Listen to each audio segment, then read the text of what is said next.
अगर आप व्यापारी हैं और जीएसटी में रजिस्टर्ड हैं तो आपको जीएसटी से नोटिस जरूर आया होगा। और तो और काफी बार ऐसा होता है कि जो ऑर्डर इशू होता है by the GST department are not in favour of the assessee, चाहे आप कितने भी डॉक्यूमेंट सबमिट कर लो। एक बात और, ऑर्डर इशू हो गया तो फिर आपके पास अपील में जाने के अलावा और कोई रेमेडी नहीं बचती। पर क्या आपको पता है कि अपील के अलावा भी आपके पास अपने ऑर्डर को सही कराने का एक और ऑप्शन होता है?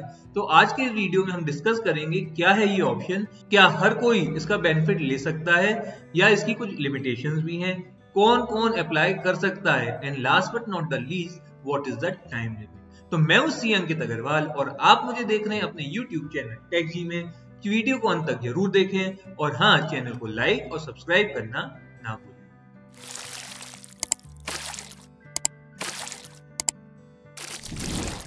तो शुरू करते हैं। Section 161 of the CGST act which deals with rectification of error apparent on the face of the record, यानी कि अगर कोई एरर है जो प्राइमा फेसी गलत है तो उसको ठीक करना पड़ेगा। इसको समझने के लिए हमें सेक्शन 161 को स्टेप बाय स्टेप पढ़ना पड़ेगा। तो देखते हैं क्या लिखा है इस सेक्शन में। Notwithstanding anything contained in any other provision of the act, यानी कि जीएसटी में कहीं भी कुछ भी लिखा हो ये सेक्शन प्रिवेल करेगा।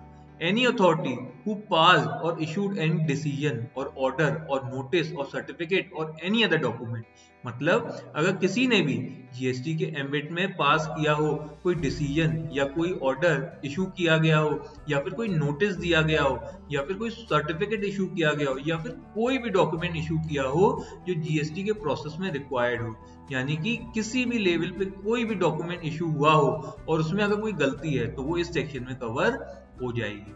सेक्शन में आगे लिखा है may rectify any error which is apparent on the face of the record in such decision or order or notice or certificate or any other document।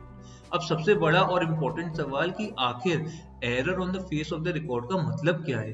सोचने वाली बात तो ये है कि पूरे जीएसटी लॉ में error evident on the face of the record को कहीं पे भी डिफाइन नहीं किया गया है। अगर हम एरर का डिक्शनरी मीनिंग देखें तो an error means any mistake, fault, inaccuracy और इनकरेक्ट बिलीफ। तो क्या हम किसी भी तरह के एरर या मिस्टेक को रेक्टिफाई कर सकते हैं? और अगर ऐसा हो गया तो हर कोई अपील में जाने से पहले रेक्टिफिकेशन में अप्लाई करने लगेगा।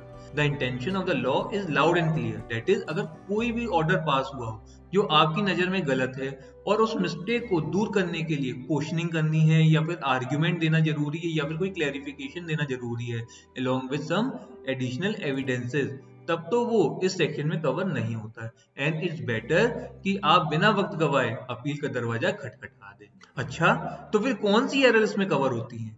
इन legal term there are 3 types of error, that is अगर हम मिस इंटरप्रिटेशन ऑफ लॉ या लॉ को गलत तरह से अप्लाई करते हैं तो वो हो जाती है error of law.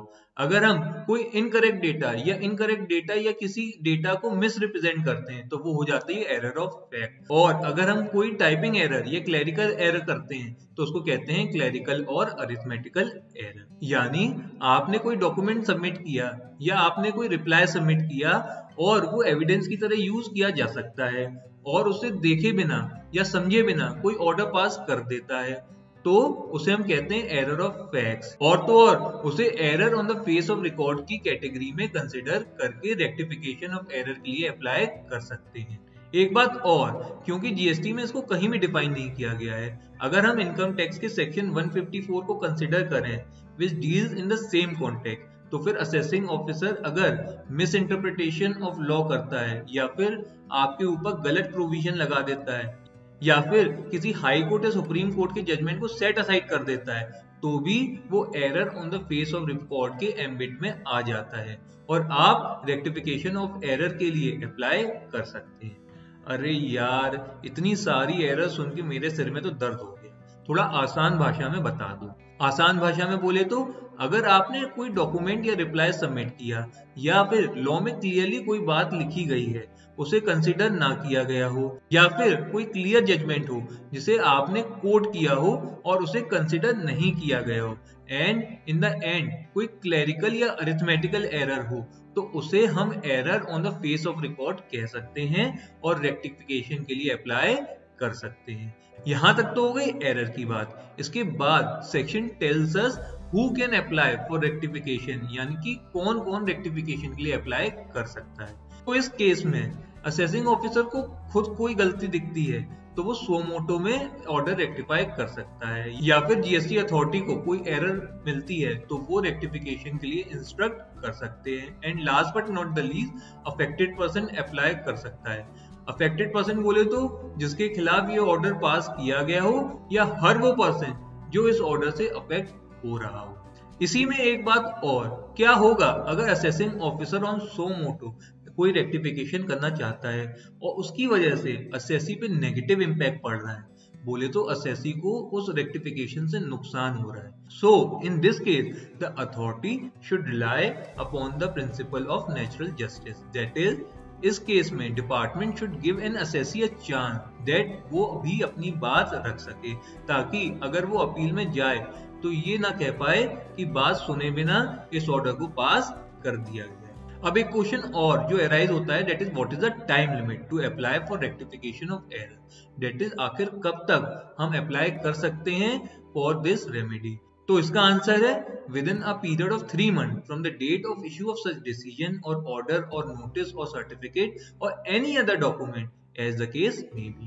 Similarly, time limit to issue order is 6 months from the date of issue of such decision or order or notice or certificate or any other document. मगर if there is any clerical or arithmetical error तो 6 month की time limit apply नहीं होगी। तो मैं उम्मीद करता हूं कि इस टॉपिक से रिलेटेड आपके सारे डाउट्स क्लियर हो गए होंगे।